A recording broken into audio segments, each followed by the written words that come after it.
Hello, podcast listeners. This is your host with the most, JJ. My goal is to meet every single person on the planet, but sometimes you gotta go back to the well because you need to bring someone in who knows a lot about what you want to talk about that day. And I want to talk about Bill and Ted.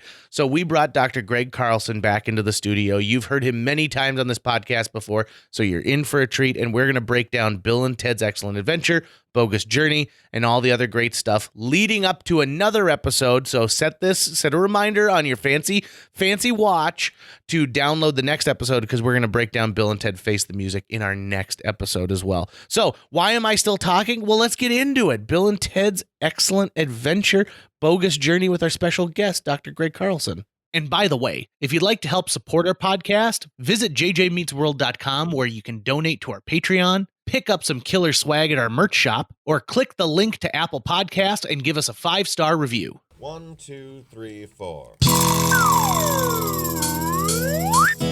J.J. Gordon, sort of like that Indiana Jones, in that he's always sniffing out his next adventure. Yes, he is. He's always interviewing guests so he can have them on his show and they can talk about pop culture, arts, and leisure. J.J. has his flag unfurled and he likes his french fries curled, and he's fun and then he twirled as he goes to meet the world. He will march into the rain even if his ankle sprained. Take a peek inside his brain. This podcast is called J.J. Meets World.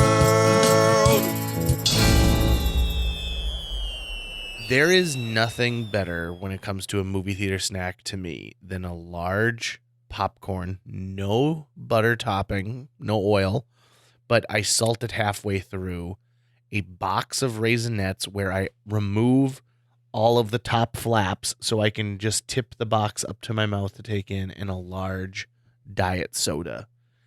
To me, that is the movie theater experience. And on one of the many times in my life when I've gone on a diet and I've had to cut that out of the movie theater experience, it doesn't seem right to me. Now, I know there are people out there who love nachos and pretzel bites and an ice cream treat or a personal pizza or a quarter-pound all-beef hot dog. That is not movie theater food to me. Movie theater food to me begins and ends with popcorn, soda, and candy. Yeah. And when you think about it, that probably could have changed drastically if a major chain had decided, like, you know what, we should do this. But one of the reasons those are so popular is they are very inexpensive to purchase and to make, and you get a huge reward out of it. So not to go against movie theaters at all because they got to make their dime too, but the price of popcorn compared to what it costs to make it, even when you factor in the person who's putting the popcorn in the machine and then serving it to you, they are making buku bucks off of those things. It's going to be interesting. Soda. It's going to be interesting with the landscape changing now that distributors will be owning their own movie theaters to what that does. Because yeah, you're right. Like the economics of movie theaters is going to be changing just so dramatically. There's no way we won't see popcorn in the future. That is part of the DNA of the movie-going experience. But I also wonder what other things are going to be catered into. I wouldn't be surprised if we see enclosed popcorn. So popcorn served in like a plastic bag that can be twist-tied closed. Because right now, you know, we talk a lot about it's about droplets, right? So droplets. Well, if you have your popcorn bucket is wide open, right? It's wide open to, you know, the air that's circulating and everything like that. You know, are we going to see reusable straws as something? So bring your own straw as a part of it. I can tell you this much. I've had one movie theater experience during the whole pandemic. From the last movie I saw was Onward, and then they closed movie theaters the next day. So I saw Onward in the theater, and the next time I went was I drove down to a neighboring town, Detroit Lakes, 45-minute drive, to see Indiana Jones and the Last Crusade. And I had a great time. There are very few people there, but they told me, they're like, we don't have salt. It's a communal touch item, no salt. Oof, yeah. And I immediately was just hit in the gut. And I've talked to like our previous guest Tristan Ross about like what they're going to do about salt, and he goes, well, I think we're going to do salt packets. And I'm like, is it going to be finely ground salt? Because I'll tell you this much, the AMC theaters, that is BS that they don't use finely ground salt. It's just regular old table salt. You may have to just bring it from home and smuggle it in. I did in Chicago. When I lived in Chicago, my favorite theater to go to was an AMC, and I didn't like their salt, so I brought my own salt. And then for a while, I was really into like putting like other toppings on it. So like, like, oh, I'll make it taste like kettle corn, or I'll make it do like this. But really, I just want salty popcorn. Delicious salty popcorn. Now, now that your movie watching has to happen at home, I mean, are you doing anything at home to recapture the experience? Funny you asked that. So my wife did something really sweet for me because she's noticed that the biggest thing I've had to give up in my life is going to the movie theaters during this time. I was a 2-a-week movie goer. Yep. Easy. You and today's guest have the most voracious appetites when it comes to film. Right. Dr. Greg Carlson joins us, and you've heard Greg on previous episodes, and so you know you're in for a treat. He has the record for most appearances on JJ Meets World. Oh, good for you, Greg. Yeah. Part of it is I just love the lights going down and the whole aspect, and I thought, I'm pretty bummed out that I can't go see movies right now. And what she did is she bought. Someone's a tired boy. I'm a tired boy. He keeps yawning. She bought a screen for our basement and a projector and a little surround sound system. So it's a 100-inch screen, and so we can have this sort of pseudo feel. And then she got a wooden box that she placed all these different movie theater candies in. Nice. And she ordered the big bag of pre-popped popcorn from Marcus Theaters. And I think she even allowed me to talk her into getting a popcorn popper. So I think we're going to have a little tiny popcorn popper down there too. So that will, it'll be the calamine lotion to my chicken pox, right? It'll soothe me for what I need now, but it's not going to cure anything. Right. It's just going to keep me from itching and scabbing over. Right. So, we'll see. And in fact, movie theaters at the time of this recording have opened. They just reopened. And I'll be honest, I'm not to the place of where I'm going to go out there yet. Right. I haven't been in massive crowds yet, and I feel like there are going to be some large crowds at movie theaters, and I'm just not there. Right. I am over the moon that they are open, though. Mm-hmm. And so if they tell me that they're going to close theaters again, I will buy tickets to go see Grease or Jurassic Park. I also love the fact that there's a whole new group of films that are seeing a second light by being in theaters. So, like, seeing Gremlins in a theater is really amazing. Right. Seeing Back to the Future is awesome. So if you are someone who wants to go out to the movies, I highly recommend you go out to the movies. Now, speaking of that, we're going to lay out 2 movies today, and then a serial and a comic book and an animated series. 2 special editions of JJ Meets World today and next week. Bill and Ted's Excellent Adventure, the 1989 film. We're going to break down the things we liked about it, the things that seemed to be iconic to us, how it mixed with pop culture. You are probably going to learn some fascinating facts about these movies. There are a lot of spoilers in here, so if you have not seen them, first of all, what have you been doing for the last 30 years? Yeah, you've had enough time. Yeah, you have plenty. So we break down Bill and Ted's Excellent Adventure plus Bogus Journey, and then talk about all of the pop culture tie-ins that these movies have had as well. If you're a fan of these movies, this is a podcast that has been dialed up for you. Yeah. No pun intended with how they Right. through time. Well, and so if you're listening to this at the time of its release, so this is coming out the Monday. This episode you're listening to right now is being released the Monday before the 3rd film in the franchise, Bill and Ted Face the Music, should be coming out this upcoming Friday. Video on demand and also in some select theaters. And our plan is, so we recorded this today with Greg Carlson, and then we're all going to be watching it on our own on Friday when it comes out, and then we're going to get together immediately after and record. So if you like this episode today, tune in next Monday, which will be releasing our review and total breakdown of Bill and Ted Face the Music. That will be very spoiler heavy. So that's something you might want to wait to listen to until you've seen the film. But I comment on it in this episode. Right now in this coronavirus normal we're living through, it kind of feels like it's the only movie on Earth right now. Yeah. There are very few things are being advertised because very few things are coming out, and it's going to be interesting to see what it's like. And it's been 30 years since What's another film that's had that big of a stretch between its sequel and the previous film? I'm sure they're out there, but it's hard for me to think of them right now. Right. I mean, if we ever got that mystical fourth Beverly Hills Cop movie, yeah, there are few movies where people are clamoring for a sequel. And here's the deal. I didn't hear people say, "Oh no, just let it be." And this isn't a reboot. They are following the same characters, played by the same actors. I'm going to be interested in seeing what they do about George Carlin's character, because George Carlin, of course, is no longer with us.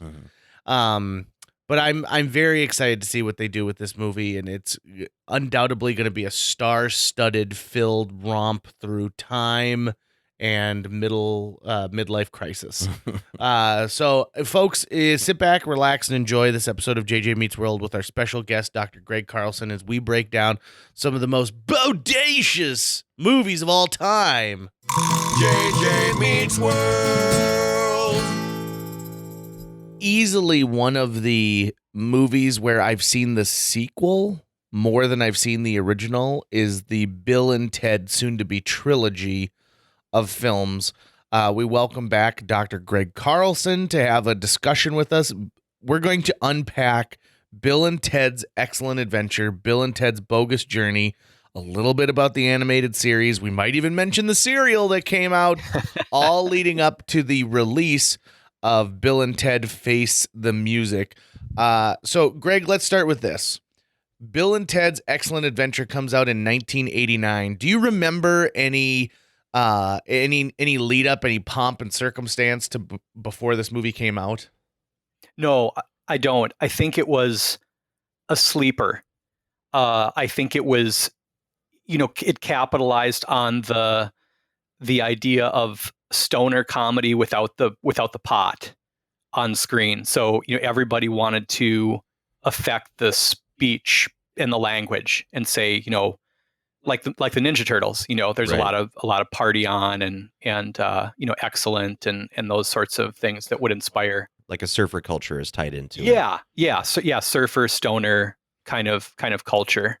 And in that regard, these, Alex Winter and Keanu Reeves are ideally cast. They're great.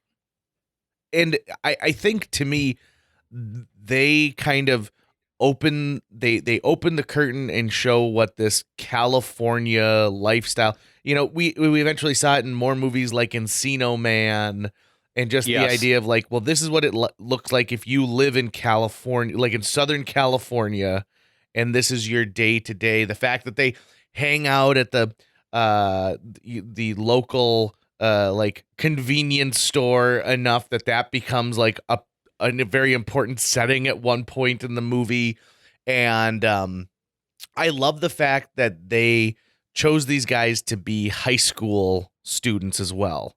I think that you could have gone the route of like still living at home college students, but because they're still a part of high school, I think it really knocks out of the park. So this first movie comes out in February of 1989. It comes out right after Valentine's Day. And I mean, it had been in the works for a while, but what amazes me is, Greg, I think you hit the nail on the head, which this was a sleeper film. When Bill and Ted comes out, it suddenly garners not a lot of praise, but a lot of attention from a younger generation of moviegoers. I also think that in a weird way, I think teachers kind of like this movie as well, because history comes to life as part of it. And it going back and thinking about this movie, the first Bill and Ted introduced me to a lot of different ideas, which was like, I had never seen a jazzercise class before. And of course, that's what Joan of Arc gets involved with. The adorable, cute as a button, Jane Weedland of the Go-Go's. I had such a massive, massive crush on her. And like, I love what they do with her in this, because she's so, she thinks they're God when Right. she's praying and they show up and just kind of like hold out their hand. I think it's one of the easiest people to coax into the time machine during that whole thing. But then even like all of the roles are perfectly cast, in my opinion, on this. And I love a movie that has a set deadline. Which, like Yeah. in Back to the Future, he's got to be ready by the time the lightning strikes the clock tower. In this, Yes. they have to be back and they have to give their presentation, or they are not going to graduate. They're not going to pass this class and graduate. Right. And then Ted is going to end up in military school. Right. Which is so there's this like additional weight of a consequence that needs to be overcome. and that was one of the first times I think I remember a movie where someone was threatened with that, where that was like, Yeah. and even like when you bring in Bill and Ted's parents into this, into the storyline, that even has like another layer of the fact that, Missy is pretty much one of their peers, but is now a stepmother. And like you get it even more when she shows up at the school to watch the presentation and she, like waves at her former teacher. Yeah. Yeah. Is it the case that, let's see, Missy was a senior when Bill and Ted were freshmen? Yeah. I think that's the case. Yep. Right. And that's why they keep like calling her Missy. I mean, Mom. I mean, Mom, right. I would go so far as to say that Bill and Ted as a franchise is maybe the sleeper franchise. When you mentioned in the intro that there is an animated cartoon, that there was a serial, that there was a video game, these things are, they kind of make your head explode a little bit, because it seemed like, this was obviously a low budget movie that overperformed, that turned into a cult phenomenon and had a huge second life on home video. And you would have thought that this would have had like the budget is under $8 million to make Bill and Ted. And you would have thought it would have cost a lot more, because you're talking about some costume pieces that are both modern as well as having to be built. You're talking about settings and places that, are you going to build a set for it? Is there a museum or, an old castle that's actually going to let you shoot in there? Yeah. Are you going to have to do a second unit in Europe to accomplish some of this stuff? But they did, right? I Yeah. mean, they did shoot in Europe as well as California, And so I believe. I'm amazed that they stretched that budget as far as they did. It boggles my mind. And then it makes 5 times what they spent on it at the theater. And then I think Bill and Ted's Excellent Adventure also was right at the time when we had a major VHS boom. VCRs were becoming more found in more homes because they were less expensive. The rental agencies all of a sudden start popping up like there's no tomorrow. And I think that not only does it have a great run in theaters, but then an entirely different generation gets to pick it up on VHS tape and fall in love with it that way as well. And I'm going to just make an admission. I see a lot of movies theatrically, but I saw Bill and Ted, the first one, Excellent Adventure, for the first time on home video on VHS. Oh, I was in high school. I'm in the same boat. I mean, I was only 6 when this movie came out, so it doesn't really, I was going to a lot of movies as a 6-year-old. But it is. But I could picture you saying, like, I need to drag my mom to go see Bill and Ted. I could picture that. I do, like, that was the beauty for me, is I would go down to Take Two Video, and like at that time, the people who worked there would suggest stuff for me. They're like, listen, I know that you rented Prom Night last week, and so I think you should rent this week. It's really funny. I think you're going to enjoy it. And even though I wasn't the age to identify with Bill and Ted in it, I did kind of identify with the younger brother character of Duncan, who gets saddled with Napoleon during this whole thing. In the weird subplot that is it's controversial to the extent that, even fans aren't sure how well it works, and because it was originally Hitler. Yeah.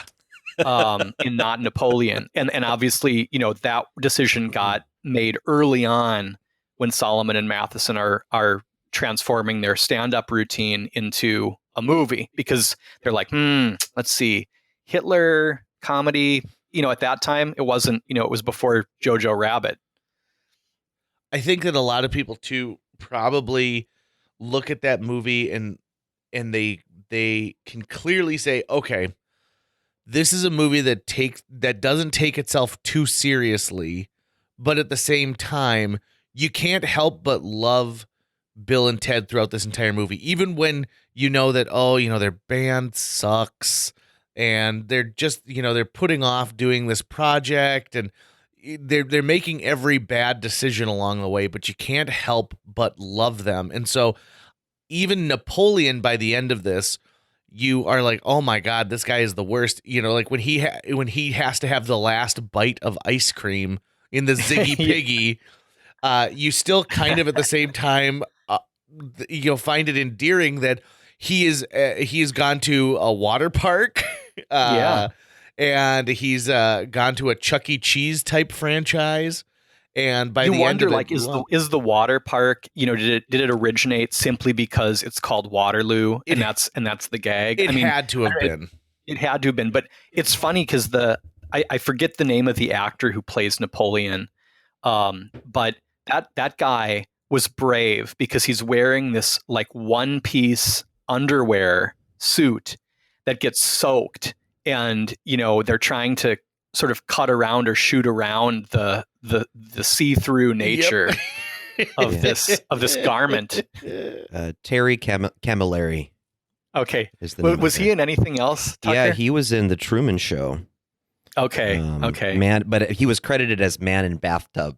So okay. So he's got a whole water-based series of films. Well, he was also in Superman 3, credited as Delivery Man. So he's had some pretty big roles since then. Yeah. Right. Well, that's, I'm glad he's getting some due recognition today. So Greg, when this movie comes out, George Carlin is really the only name attached to this film, right? Like, and no one really thought of George Carlin as like a teenage romp comedy star. Yeah, I mean, George Carlin had the edge, the edgy credibility of being one of the great stand-up comics of the previous generation, and so he was capitalizing on that, and the fact that they could get him was fantastic. But for cinephiles, certainly you would, I was into movies obviously in high school, and so I was already fond of Alex Winter and Keanu Reeves separately. Alex Winter was one of the Lost Boys, and I had seen Keanu Reeves in River's Edge, and he's so memorable in that movie. River's Edge and the character he plays in River's Edge and Ted are not that far apart, right? I mean, they could be cousins in a sense, but River's Edge, the tone is so dark and so dramatic, and Bill and Ted, it's obviously light. And I want to say one more thing about Winter and Reeves in terms of their casting, because they obviously have great chemistry together. It's not easy for actors who are really intelligent to play kind of goofy, affable, and stupid really well.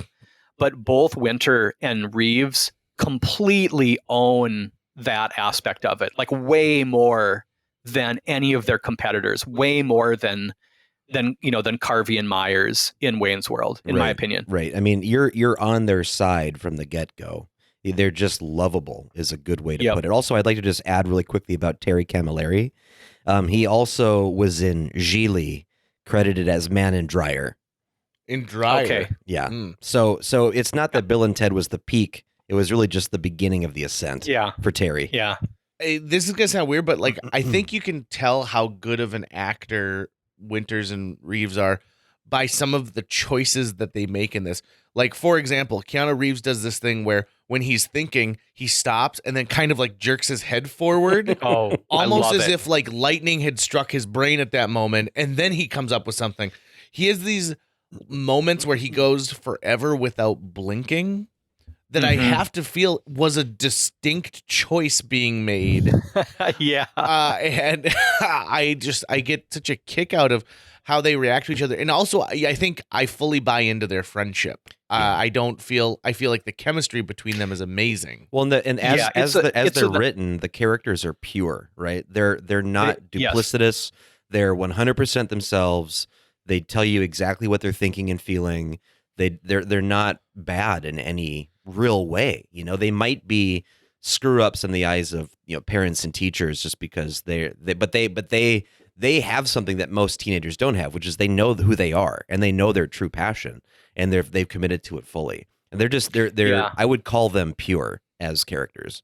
I like that. I like that idea of purity. I mean, it's a bromance, no doubt about it. Because if I have a complaint about the first two films and I don't know how it'll play out in the third, my complaint is, of course, that the princesses are an afterthought, in the sense that really the universe of Bill and Ted doesn't necessarily need them, because Bill and Ted need each other. They're the ultimate couple. And so the princesses, I love that they're in the band and that they become very, more than competent musicians. But I think that, this homosocial aspect of the buddy comedy, which has been, written about and talked about ad nauseum, is really, I love that the two performers are genuinely close and care about each other in real life. When this movie comes out, and if I'm going to gloss over the fact that I don't think we need to cover the plot here, because if you're listening to the Bill and Ted's Excellent Adventure podcast, you probably have either seen it or you're intending to see it at some point. You've missed out. You've wasted 30 years by not seeing it at this point. If you haven't, we'll say spoiler alert. Stop. Pause the podcast now. Watch the movie and then come back. But there is an aspect to me in this movie where they never use the time machine for their personal gain, other than the fact that they're collecting these people for their project. Like, at no point was there a discussion of like, hey, let's just go back and we'll win the lottery, or hey, let's just let's take this and go mess around with stuff. These guys just, like, they've got one single need for the time machine, and that's what they're going to use it for. And I love that. They're following the rules. Yeah. They're not trying to change their grade. They're by going back and climbing into the file cabinet. I agree with you. That's what Tucker was referring to in terms of their purity, and that wholesomeness about it is fantastic. So Excellent Adventure came out in 89. Bogus came out a few years later. 91. I was born 91. in 85, so I was a little too young to even understand what Excellent Adventure would have been. But because I was a Ninja Turtles kid, these guys talked like the Ninja Turtles, which is what drew me to them. And I'm pretty sure I saw Bogus Journey before I saw Excellent Adventure. And I think one of the things about them too is that they do, both in how they're written and how they're performed, they appeal to many different generations of people. Like, it's not like it only belongs to one group. And I actually miss that infatuation with surfer culture that we were having at that time. Because now the Turtles say things like Booyakasha and other stuff, which I'm fine with, but Cowabunga, excellent. That's what I grew up saying constantly.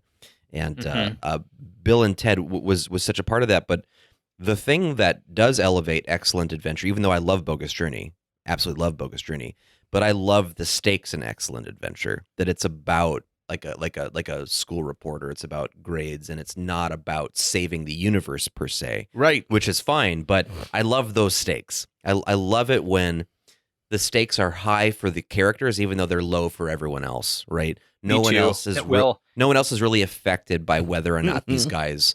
Yeah, here, and well said. Yeah, that's one of the problems that we've talked about in the past related to the superhero genre. Every single iteration has to be an end of the universe scenario, and it's so much more refreshing when the stakes are high for like you said, high for the characters, lower for the audience. So, to me, one of the best sequences in this entire movie is the sequence that takes place at the mall.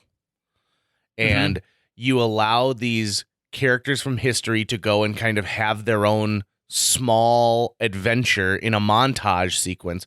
You've got Beethoven, which, by the way, I like. This is how great that movie was at just picking something so small that became so iconic. Is I remember like learning about Beethoven and constantly thinking about them pronouncing it Beethoven and thinking how funny that is to me. But you got him in a like a keyboard store, and so he's getting to play on these electronic keyboards instead of a piano. The jazzercise scene. You've got that great moment where Billy the Kid and Socrates are gonna try and pick up two girls at the mall and in the food court, and it is just like every second of that montage is just wonderful in my opinion. I think it is just because that's kind of what you want to see, right? Not only do you want to see these guys interact in the past, but you also want to see how the past interacts with the future as well. Yeah, that's good. Well said. The Genghis Khan playing with the baseball bats, sort of flipping bats around to see if the heft is going to match up with his club, and then getting on the skateboard. Yeah, that's all fantastic. Fantastic stuff. I agree. The malls in general. We can just say a word that malls in comedies of the 1980s are a special place to be. There's a lot of DNA of Fast Times at Ridgemont High in Bill and Ted. Yeah. And how many great scenes in Fast Times are set at the mall. And then, of course, you have the again, surfer stoner culture in Sean Penn's Jeff Spicoli. Well, it's so specific to a time period because mall culture was teen culture. Like that, that's where the arcade was. That's where the soda fountains were. That's where kids would go to hang out because it didn't matter where you lived. If it was a big city or a small town, there was a mall, and that was where everyone went. So go ahead. Go ahead, Greg. I was just going to say that, I wanted to, I remember kind of in that period when Bill and Ted was ramping up, before it had the sequel, and what the most memorable or quoted lines were in the movie. And in my own experience, one of the lines that stuck with me as something that made me laugh or chuckle, at least out loud, was the introduction of Socrates to, he's in a kind of lyceum, he's in an academic setting, and he can't speak English. So Ted says, "Dust, wind, dude." And those three words, like that line, "Dust, wind, dude," is maybe the main line that stuck with me from the original, that I still would integrate into conversations, for decades after. They made so many small choices that became so huge as far as their effect on pop culture and quotable lines. I had two cousins who always did like the air guitar, and they would do it and you could hear the riff while these guys were doing it. And like, that is like such a, obviously it's like you're getting inside Bill and Ted's mind at that time, right? Because really they both hear that, like air guitar, but nobody else around them does. Right. And so, that, or be excellent to each other. You even get, righteous, I think, is another thing. Or the way that they both say Rufus at the same time when he appears. Yeah. I think that those are so much great moments. I have another question about that, and that is, I haven't really done a deep dive to untangle, and maybe we're getting ahead of ourselves, because this is in the sequel, I think, if I'm not mistaken, the idea of saying non-heinous. Yeah. And they seem to have the definition. I just maybe misunderstand it, but it seems like when they say non-heinous, their understanding of it is the opposite of its meaning. Yeah, probably. I mean, yeah, I've never really put that much thought into it, but I think you're hitting the nail on the head. Well, and how a triple negative basically just becomes a negative again. Right. And sort of along those lines, I wanted to make sure that we mentioned again, and we know now I'm again sliding towards Bogus Journey. But the backstory of the origin of station and stations, but especially station as a singular, is so fascinating that it was a misunderstood part of the script. An earlier version of the script was a scene that said interior police station, and when they meant to delete that whole line when they rewrote it, but station remained in and carried over so that it became part of the dialogue. And I don't know the full details. I'm sure Solomon and Matheson have talked about it in interviews, but the idea that station then becomes a running gag, a character name, and a major part of the culture of Bill and Ted, to the point that Alex Winter says to this day, people come up to him and say, "Station," and then he responds, "Station," back. And that's so bizarre. That's so bizarre to me. That as a kind of a lead-in, one of the things I'm really hoping that both of you will address is how radically this franchise transforms from a Back to the Future style surfer, low stakes thing to this science fiction odyssey that's so bizarre. I mean, watching them back to back, which I did recently, I wondered, what had happened to the historical figures who become very backgrounded in the second one. Death takes center stage, and he's brilliant, and we love him, and he's the highlight of the movie. But it's this whole other thing that's so bizarre, and yet I think there are as many fans who would cite the second film as their favorite as there are the first. I'm in the camp. I like the first one, the original one, better. But I like Tucker said earlier, I like them both a lot. Well, okay, so we'll wrap up Bill and Ted's Excellent Adventure pretty quick. So this movie comes out, it's huge. Also, I want to mention this. It's produced in part by Dino De Laurentiis and his group, which when you think about what Dino goes on to had made before and then goes on to make after, like, this was a pretty weird his movie stuff to get is all involved over with. the map. Yeah. He's attached to everything. So this movie comes out. It's a sleeper hit. People start quoting it nonstop. Immediately, they must have immediately said, well, we need a sequel. And Greg, as you mentioned earlier, Bill and Ted's Excellent Adventure was based on a stand-up routine.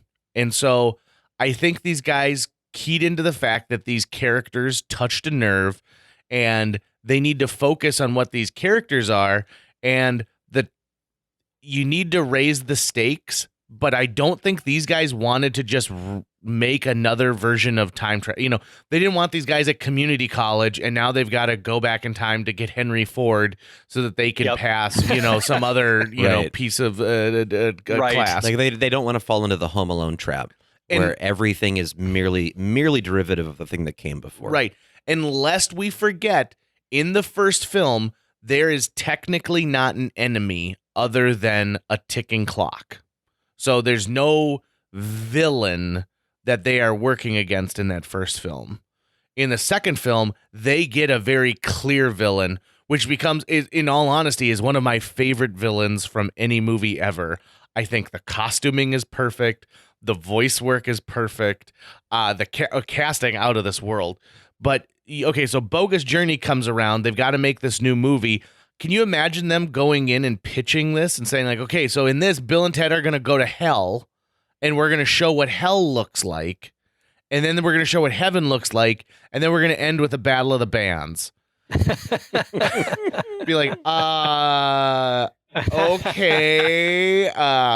And then also they get to show off the fact that they obviously are a huge fan of a movie that is the complete opposite of the surfer teenage comedy, right? You get this moment where you're watching a parody of one of the greatest movies of all time, and they start playing battle. Anyway, I'm going ahead of myself. So what you just touched on right there, the fact that it's parodying the Seventh Seal. was one of those things that as a kid in 91 watching Bogus Journey, I have zero reference for, right? And I remember, actually, I think it was shortly after I started taking Greg's video production class at Trollwood, and one of the most common questions Greg would get from his students was, what should we watch, right? Like and at some point you had mentioned Ingmar Bergman to me, Greg, and so I go and I get a hold of The Seventh Seal somehow, and as I'm watching it, I'm like, why is this ringing bells in my head? And it took me a while. It's like on the third viewing of the movie when I realized, oh my God, this is Bogus Journey. Like this is death. And this is what this is why they went to black and white. And this is why they keep playing games against him and why he's really into games. And I think the inclusion of the character of death is the most brilliant piece of Bogus Journey, in my opinion, because not only is he just a great character and he's performed well and written really, really well, but he's also a testament to the purity of the characters, because they've essentially become friends with death, right? You would think might be the ultimate villain of all time, right? And they're able to basically pacify him in a certain way, just through their purity and their friendship, and it's one of the reasons why they not only are they so loved by the audience, but death gets on their side at the same time. And when I say purity, when I'm talking about that too, I'm not necessarily meaning being intrinsically good, although they are. But when I say purity when it comes to characters, I mean they know who they are and they're fully formed from the get-go, and they never deviate from who they are. I think another example of that that kind of fits into the stoner buddy genre would be Beavis and Butthead. Even though it's tonally very different and they're not lovable in the way that Bill and Ted are lovable, but they are incredibly pure.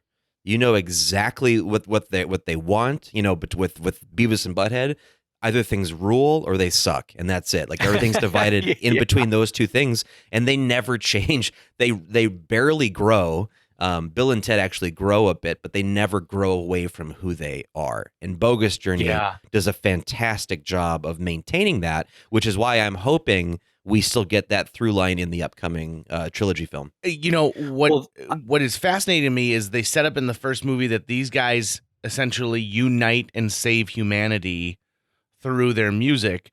And in the second movie, we're watching that struggle, right? We're watching them, and they know this, but their band is still a piece of crap. Like Wild Stallions is still garbage. Also, side note, I love the fact that at that party sequence at the beginning, you find out that Missy has left one of their dads and has now married the other dad. And like the fact that they keep that rolling, I think is just great. And Wild Stallions is a phenomenal name, right? And the way they spell it too, right? Like it's perfect. Yeah, I agree. I think I have avoided watching. I haven't even watched the trailer for Face the Music yet because I want to go in, with as little knowledge as possible. But, my guess, JJ, is based on what you just said, is that struggle is, has to continue. And I'm assuming that it will, right? That the idea, because in the mythology of Bill and Ted, they ultimately become the saviors of the future civilization upon which all the ideas of art and culture are based. And because Wild Stallions they're not good, and who knows if they become good, good players, good musicians, how that will factor in. But I do know, one of the few things I do know is that both Bill and Ted are parents now.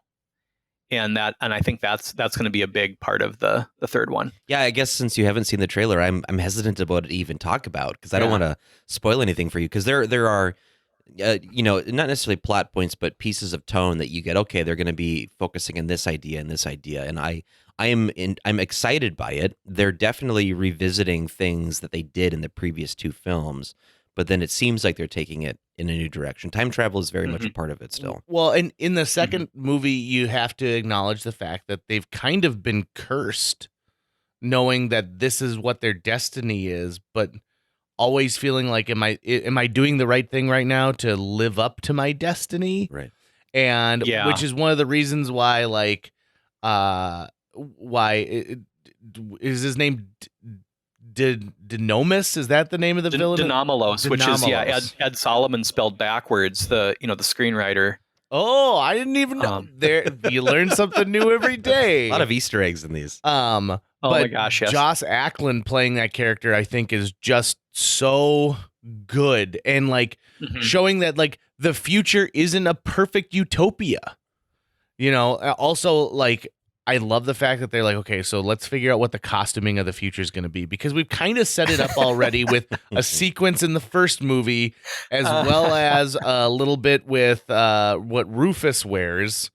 Yep. And I mean, it's not exactly as I really picture it, but it is kind of funny, and like how the costumer got to just have that, and like, okay, so it's gonna have these neon reflective pieces all over, and sort of like foam boots and shoulder pads.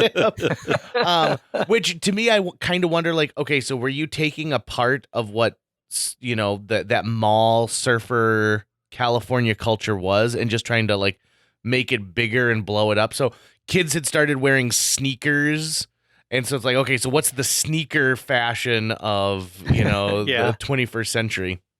So in this movie, so not only do you get the great sequence with Death where they're playing Battleship and Twister, and just these great little moments. And here's the thing: at no point are these guys ever terrified, right? They don't see death, and they don't, they're like, dude, we're dead. There's never this moment of like where there's ultimate sadness. It's they need to get back. That's what they need to do. They need to get back. And they're very practical, very, very practical and goal oriented. There is a kind of we haven't touched on yet or talked about the doubling and the doppelgangers with Bill and Ted's evil robot twins, and the way that they do the reveal, doing the kind of classic V, lizard person, like just peeling the face back and showing the horror underneath. There are so many moments from this movie that are utterly terrifying to me. That are like, and that peel the face away like scared the crud out of me as a kid. I know Katie and I were so worried when we shared it with our children, because Forrest, the one thing that he's predisposed to be terrified by is when you think it's a person and they turn out not to be, and they're a robot or something else. Oh my! So I think there's things we've avoided. I just think that's such a fascinating phobia. And Forrest has got an incredible imagination, which is, I think, part of that. But I think that's something that you could probably write a book on as a phobia. Mm-hmm. I have to say before I forget this thread, because we did it for the first movie, and I mentioned the memorable line of "Dustwind Dude." In the sequel, the line that a few of my friends and I quoted the most was it's just so terrible, but it's saying that you have a full-on robot chubby. And so that became something that a teenage boy could easily say to another teenage boy if you saw something that you found attractive. You'd say, I've got a full-on robot chubby. I mean, there's so many great moments, and as I said at the beginning of this podcast, I have definitely seen Bogus Journey more than I've seen Excellent Adventure, and it is, out of the two that have been released so far, it is my favorite. And I think because by this time I was already a fan, and this I got to consume from the ground up. I did go to the theaters to see this movie, and I had seen The Seventh Seal, and so I felt like I was the only person in the theater who got that joke to begin with. But it became so perfect, and even like when I met my wife, on one of our first dates, we were walking somewhere, and there's a little bit of silence, and she filled it with like, doesn't matter if you're a king or a little street sweeper, sooner or later you dance with the reaper. And then she did the thing where she bows her head where the scythe would have gone over, and I was like, I am in love with you. Whether you're doing that or quoting a throwaway line from Heavyweights, like, this is why I'm in love with you. Devil log. But in this movie, so to me, when they end up in hell, it is truly one of the most terrifying sequences. And like right now, even thinking about it, I can feel my heart beating a little bit faster at the idea, like, I'm a little claustrophobic. So the idea you end up in these really like, you know, hell is a series of doorways in a very small series of hallways where you can't even like fully stand up. You're kind of bending over for that. And then you go into these different sequences, and I love the filter that they put on for these as well. And then the young versions of themselves who show up in, you know, like Granny Logan, no way. And the fact that Alex Winters plays his own grandmother as well. Yeah, the close up on the mouth is just hellacious. It's just disgusting, so good, right? so funny. And then the puppet Easter Bunny also scares me, right? Like they took something that is one of the, you know, the sweetest, kindest things from childhood, which is the Easter Bunny, and they make it terrifying. These are just to me just great moments, and like I also started using the term Melvined after this, like totally Melvined me. And so when they get back, when they get back to Earth, and now they're a trio because they've got Death as their sidekick, who I also love is haplessly just nothing works out for Death. He's the Charlie Brown of the afterlife. Which I really, really dig. But he's lonely, right? Yeah, he's lonely. And he's found friendship. Yeah, and he doesn't know how to interact with other people, really. Like, you know, he doesn't get it. And then when they end up going to heaven, I find that to be just as great too. First of all, having to put Death in that outfit to not let not let Peter at the gates realize that it's Death trying to get in as well. I remember my cousins, when we saw this, lost it when they had to answer the meaning of life to get through the pearly gates.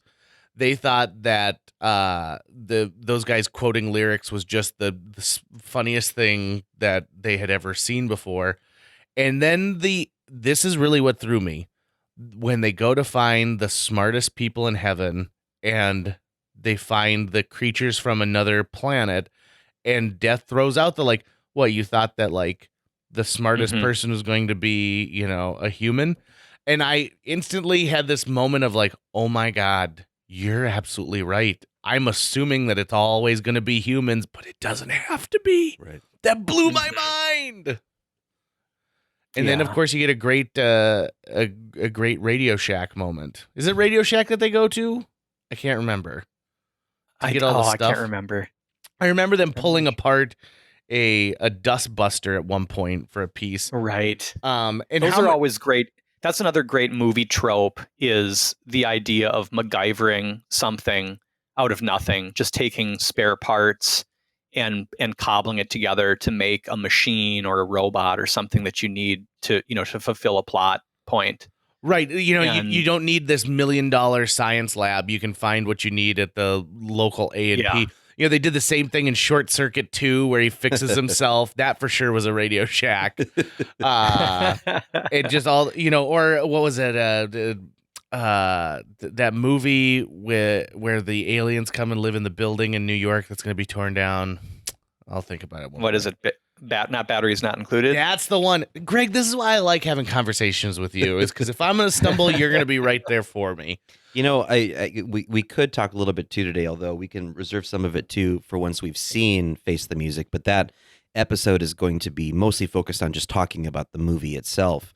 But you know, for the longest time, it was just not even a given that we were going to get a third Bill and Ted movie. Yeah, especially right. because the careers of Keanu Reeves and Alex Winter went in such vastly different directions. I mean, Winter has mostly been directing since then. He's got a couple of acting credits, but he's really just known for Bill and Ted, whereas Keanu's had, you know, obviously the Matrix trilogy, the John Wick movies.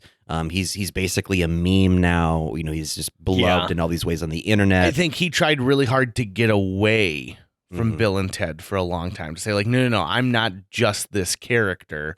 I can do other things. Also, by the way, Alex Winter's also crypto security.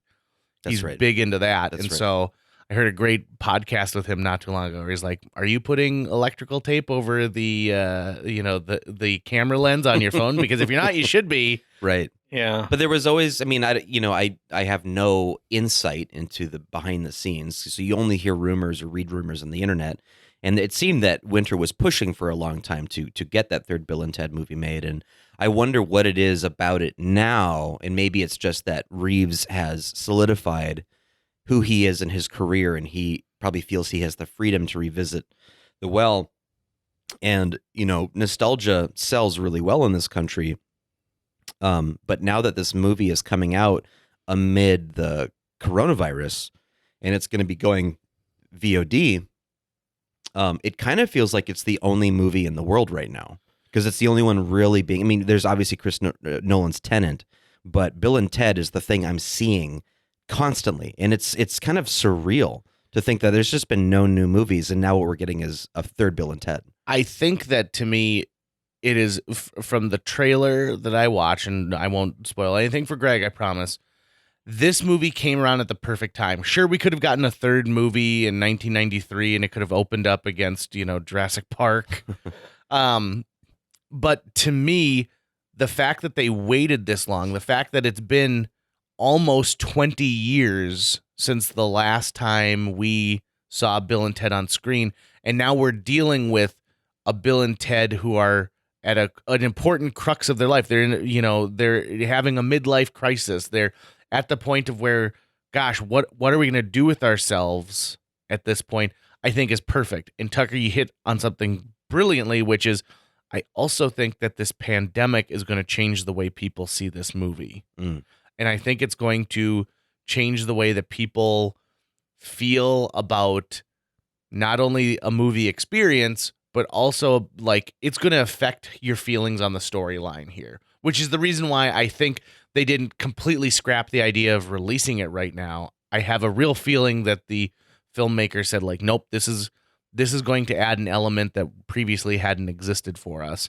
And I also think it'll be big because it is being released at VOD, but it's also going to be available for theaters. Mm-hmm. So next week, at the time of this recording next week, you could watch this from the comfort of your own home or in a theater, and that might be the future of the movie experience. Right. This really ramps up the historical significance of the Bill and Ted franchise, which in movie history was already fairly significant, at least for the time period it came out and the cultural hit it had. But yeah, now that it's basically one of the first movies coming out under this new, I hate the phrase new normal, but it's not even a new normal. I mean, things are going to continue to change.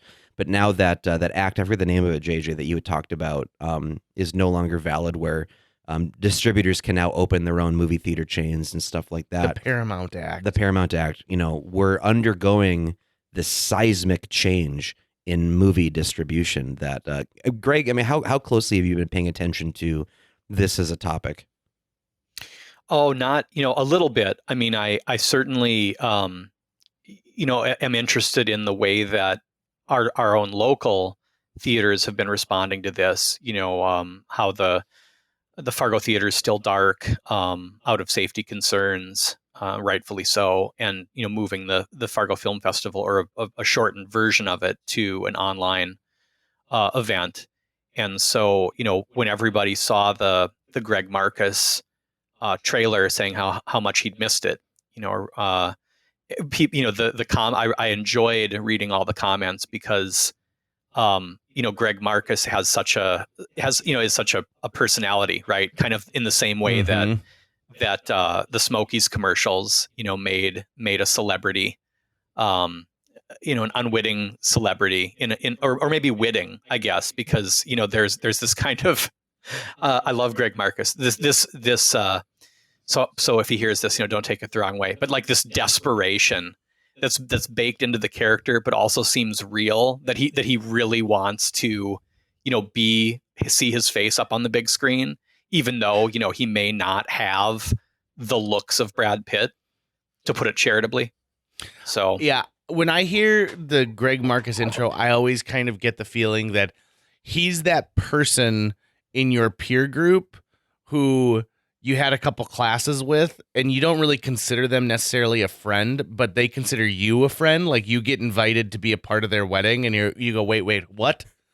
We must not be trying to that get him on the close. podcast anymore, huh? Oh, no. We're still, in fact, I mean, we've got a good in to get Greg on, and because I want to talk to him at length about a lot of stuff. So at one point, Greg Loves Movies will be on our I hope podcast, so. I'm sure. I hope so. But it is something that's so important. The movie going experience, I think, is really important. And I think in a way, Bill and Ted Face the Music may be the thing that kind of saves cinema. I mean, right now, Russell Crowe is getting a lot of accolades for making the movie Unhinged, which is the biggest movie in America now with like a $5 million opening weekend. Mm-hmm. But I also think it's going to depend on where theater goers are. Right. You know, there's some people who like can't wait. And there are other people who say, gosh, I'm just not ready to go into a movie theater But yet. even for a misanthropic, antisocial dude like myself, who mostly prefers actually watching things in the comfort of my own home, I do still miss the theatrical experience. I would have hated to watch Avengers Endgame without an audience present because of the cheer moments, because of Captain America with the hammer, because of all these things that having that communal experience where the whole audience is feeling something at the same time really elevates some of these pieces. And Bill and Ted is something that I would love to watch with a large group of massive Bill and Ted fans who, like you said, have been waiting for almost 20 years for a new Bill and Ted movie. Well, and in a weird way, I'm going to be over 20 years. What am I saying? 30 years. Almost 30. It'll be interesting to me to see how this movie starts. Because at the end of Bogus Journey, you get all of the news clippings and stuff like that, right? You know, so Death had a plagiarism lawsuit against him, but they show how Bill and Ted had done these like massive concerts and they had done all this stuff, and so they kind of back themselves into a little bit of a corner here because when this movie starts, you have to take that those things actually happened. They just obviously have not accomplished their goal. Maybe they had their flash in the pan and they used that time and didn't accomplish what they needed to. You know, Greg, this is actually very interesting to me that you haven't watched the trailer for this yet. I only know one person in my friend group who actually refuses to watch trailers because he wants to go into a movie completely unspoiled, and that's Mike Resel. So I can't even discuss upcoming movies with him because he has no point of reference. How often do you make yourself avoid a trailer? It's pretty rare. And it was with Bill and Ted, it was, initially almost like just negligence. Because sometimes a trailer will just come across the transom, it'll just be in the feed and I'll click on it. But unlike our friend Kyle Iverson, who is just, a like a steel trap for new movie news, right? He's like the go-to person who's on top of will watch every trailer as it comes out, and stay on top of things. I have a number of friends who avoided all the trailers when the Star Wars sequel trilogy was coming out because they wanted that to be as pure as possible for them. So, but it's pretty rare. It's pretty rare for me. I don't have the self-control. I can avoid a trailer if I'm just not interested in the movie. But especially when it comes to, say, my superhero movies, I can't. Yeah. I just can't. I need that hit. And since we haven't really had any new things for a while, man, trailers are they're just syrupy heroin to me when it comes to my superheroes, which is why before we started this recording, I had to talk to you about the Matt Reeves Batman trailer that came out and what's coming out in the DC universe, which is actually looking pretty promising. But that's another podcast for another day. One of the other big problems, I think, with not having things like Comic-Con in a traditional sense or having movies in theaters is usually, your big 4th of July movie would have trailers for what's coming out this holiday season attached to it. And because we didn't have it, I think studios are sort of like, well, we're not really sure. For example, where is my Coming to America 2 trailer? Come on. I mean, you gotta really prime the pump with some Eddie Murphy hilarity at this point. And I think when you just release a trailer online and I'm not seeing it in theaters, it doesn't really grab me enough. That being said, How many times have you seen a trailer so many times that you're like, nope, Yep. nope? Well, that was the point I was just gonna make, JJ, is that for those of us who are at the theater every week and seeing every new release that comes out, over the weeks sort of accumulate. There's this like accretion of good or bad will towards movies based on the fact that you see the trailers over and over and over again.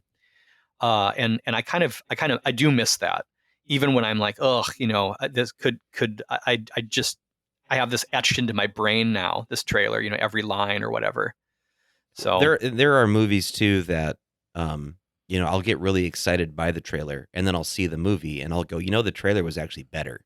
yeah, That was how I felt about Joker with Joaquin Phoenix. I thought the movie itself was fine, but Yeah. I really liked the Yep. way the trailers were cut. They really evoked a movie that I ended up not seeing. I saw what felt like a different movie than the trailers were selling That is- for us. But I liked Brokeback Mountain a lot, but I loved the trailer for Brokeback Mountain. trailer's fantastic. Trailers yeah. are absolutely phenomenal. We And did they're these for- little for our- mini movies. for our Listmas rotating list a few years ago, we all compiled our top 10 favorite movie trailers.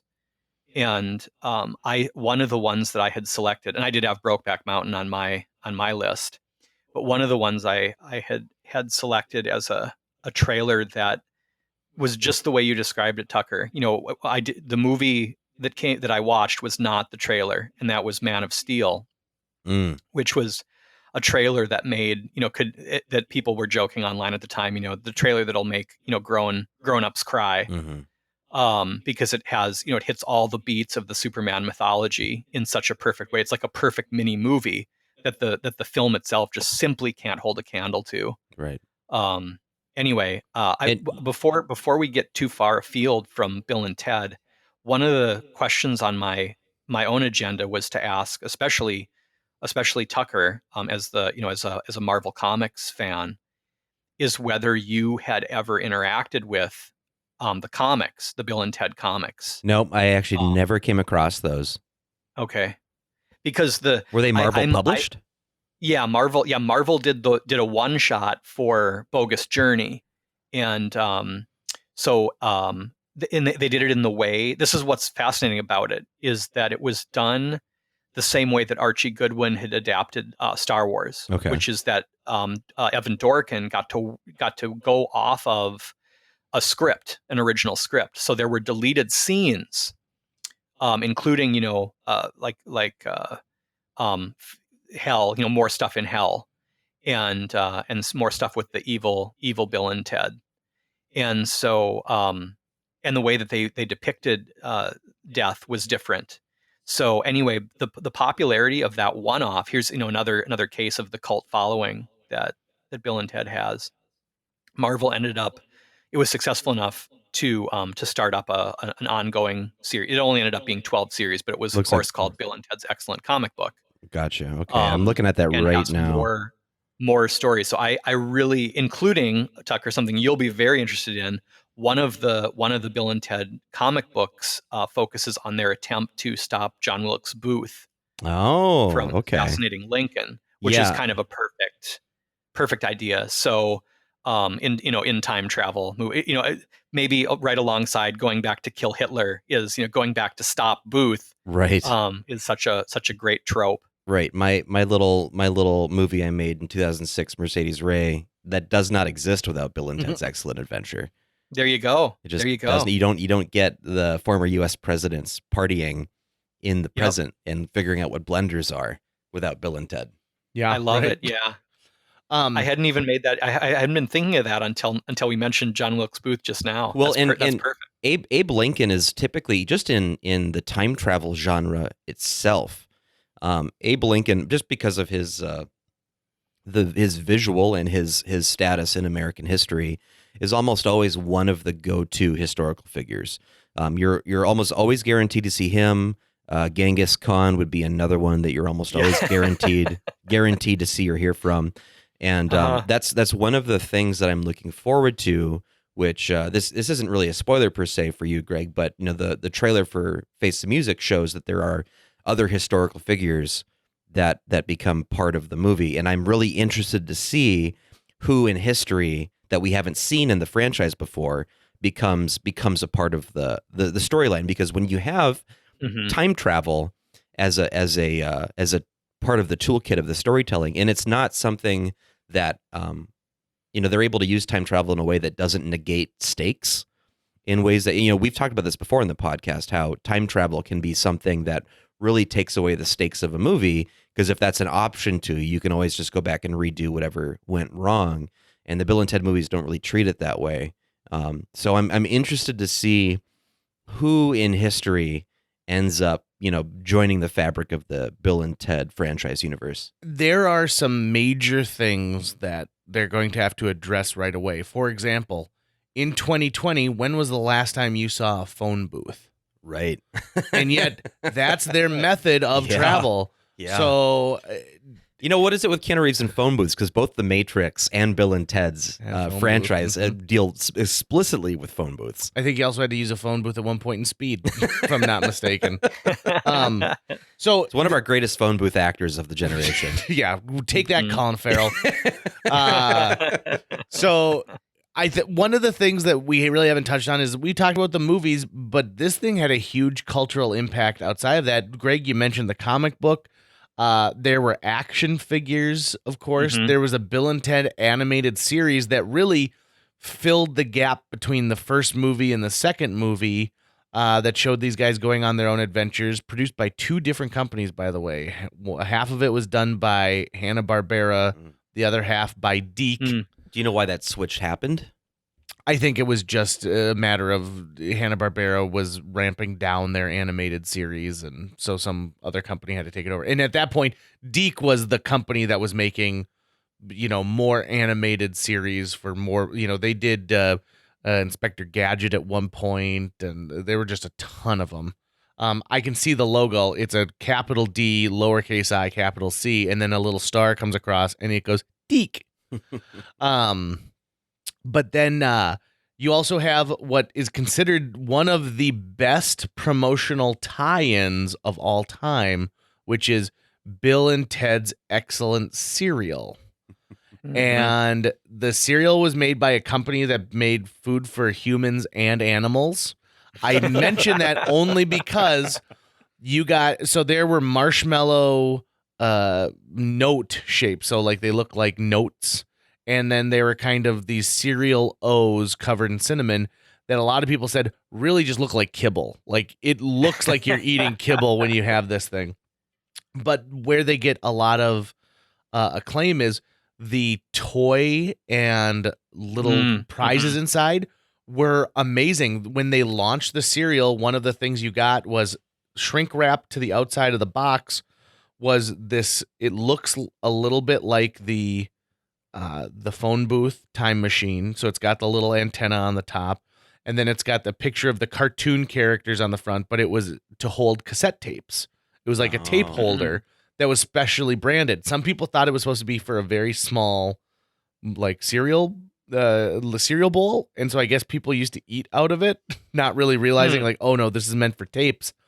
But that is a pretty amazing thing to have on the side of a cereal box, and to have it on the outside rather than the inside, I think is pretty huge too. We could almost do, and maybe we should do, an entire podcast episode devoted to breakfast cereal culture. Oh, yeah. Which is, if I think of something that screams the 80s and 90s to me, is tie-in breakfast cereals. It's funny you say that, because I want to do a coffee table book that is like the best cereals of all time, and like, just big glossy photos. Well, and we're talking to the right guy, because Greg Carlson has very high taste when it comes to breakfast cereals. Well, I certainly know that there was, like with many food products like that are barely qualify as food, that over time the idea is to change the formula to maximize profits. And so my great gripe is that the Count Chocula of my childhood in the 1970s is just it's a far cry from the pale imitation that exists as Count Chocula today. It's not even the same cereal. Wow, those are some bold words. Yeah. So but we should we can talk about that in the do a in the cereal future, episode. Yeah. Do a cereal. Yeah. Oh, I still have several sherbet containers filled with all of my breakfast cereal premiums that I Nice. collected from, all of that. We just as a quick aside, uh, growing up, I lived on the north side of Moorhead, and we would go to there was a wholesale market where you used those like red wax marking pens uh, because it saved money because they weren't putting labels on every can. So you would just write down you would use this like red marking pen on the top of your can. Fascinating. Anyway, we were allowed to choose one box of sugared cereal each time we went to the market. Each kid in our family, and then that was our personal. Like we could Oh, trade nice. bowls, but we had we weren't allowed to eat each other's That's box of cereal. that's So a I would good often system. choose Count Chocula, but What did super super. what did your siblings get usually? Oh, my sister Gretchen always got Frankenberry to my Count Chocula, but and Grady was several years younger, so he was maybe not during the heyday. He was too young to be joining in. But my favorite outside of Count Chocula was always then it was called Super Sugar Crisp, which that name wouldn't fly today.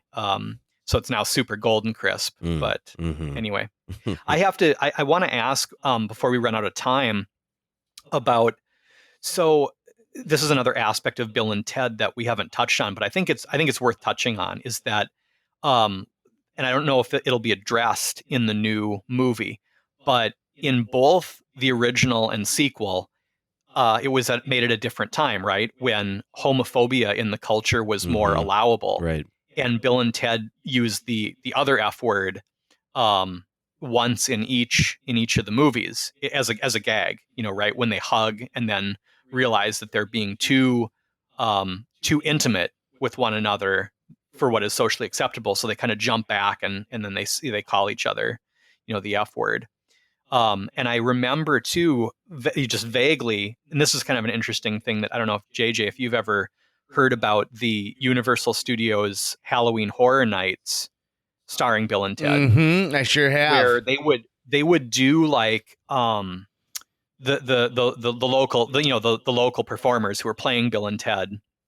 They would do like a recap parodying the past year. They would do like recent pop culture things, but it got canceled after the 2013 show because of allegations of homophobia and racism. And so I would be well, actually, the last time they did it was, according to this, what I'm looking at now was 2017. They had the show continuing um, after that initial that one cancellation. But I'm really fascinated if any records exist of that stuff. Um, Whenever I don't know if you guys have ever seen the documentary The Celluloid Closet, but it's a fascinating document about homophobia in part, but also about gay and queer culture historically across the history of motion pictures. And there's, if I remember right, it's either in that or something akin to it, where there's a montage of the use of the other F word. And it's just fascinating how during the movies that you watched growing up, that I watched growing up, and until fairly recently, where you would use that as a gag or a joke. And it was so common to do that when we were watching Bill and Ted with the kids recently, we were kind of startled by that, when that moment popped up. And we thought, wow, that's something that you just will not see in that form in the new Bill and Ted movie, nor would you see it in any movie now. It's just culturally, it's become forbidden. You kind of wonder if they're going to call it out in some way.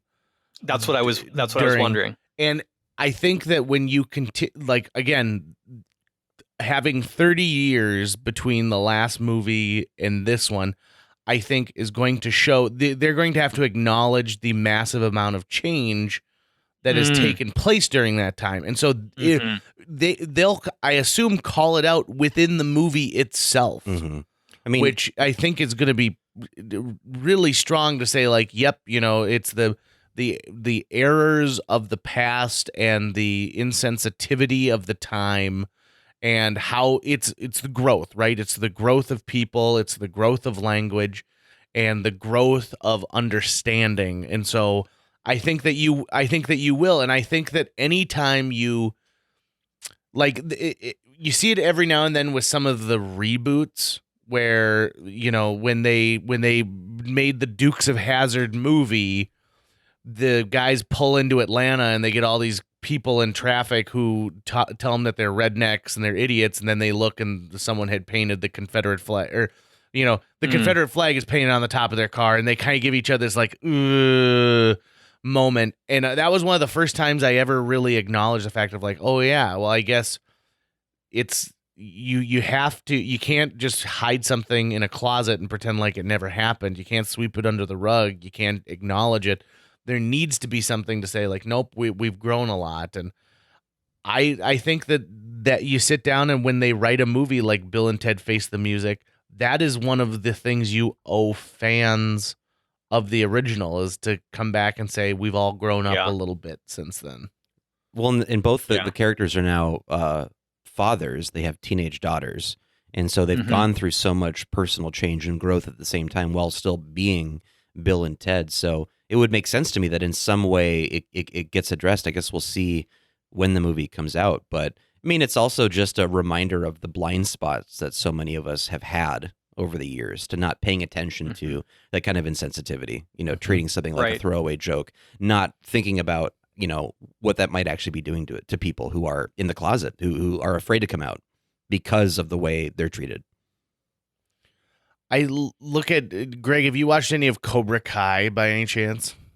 No, I haven't. I'm so torn, because one of my all-time favorite movies is the original 1984 Karate Kid, and I'm not, and I never, even though I was, the right age, right? I was 12 years old when the movie came out in the theater, and I saw it multiple times that summer.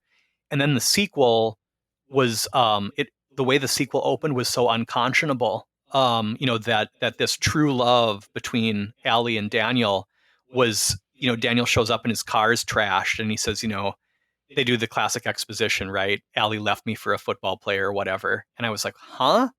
And that just didn't wash with me. And so I've always and I know we're different in this regard, because Back to the Future is the same way. Like, the first one is my jam, and I want it to sort of exist just by itself. And I want Karate Kid to exist just sort of by itself. And it probably does in your head canon, right? Yeah, in my head canon. So it's hard for me. I've gone back and forth over whether I want to watch Cobra Kai. Should I? Here's what I love about it. You go in thinking like William Zabka is like the worst bully and meanest guy of all time, right? Like that's what we're set up with in this movie. And you get what they did with the musical Wicked, or the book written by Gregory Maguire, which is, you don't know the whole story. Like, sure, you saw him when he was blindly following and, sweep the leg Johnny, and clearly had abusive figures in his life. And so, what I like the most about it is it says, listen, just because you think this person is a villain, you don't know what happens to them. And so what I like is really the story itself is more about him and what he's been doing since, especially in that first season.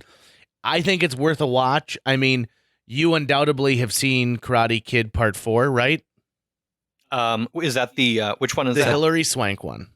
Yeah. Oh, yes. I saw that in the theater. Yeah. So if you've seen that, I mean, you can't get any worse, right?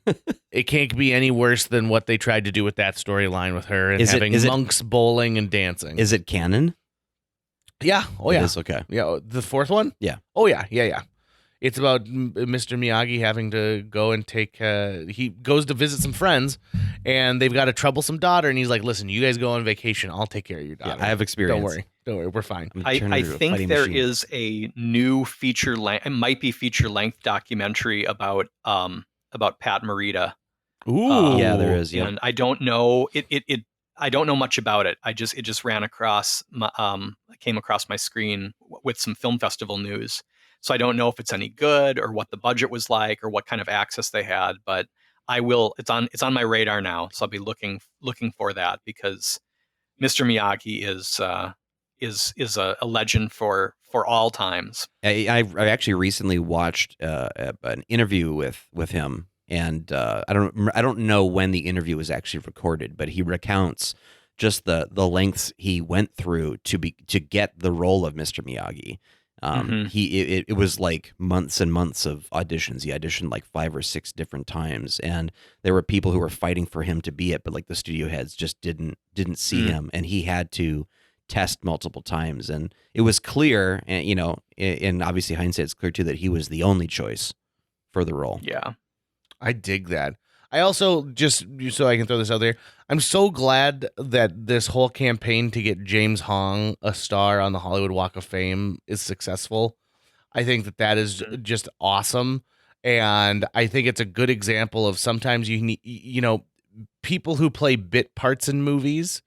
But then when you start naming them off, you're like, oh, yeah, Wayne's World 2, like the dad, that sequence was awesome. And, my kids love Kung Fu Panda. They're enmeshed in the fabric. You couldn't have the world you have without them. Like, not every single person needs to be honored because they were in a blockbuster film that made $1 billion and now they've got an entourage of 60 people.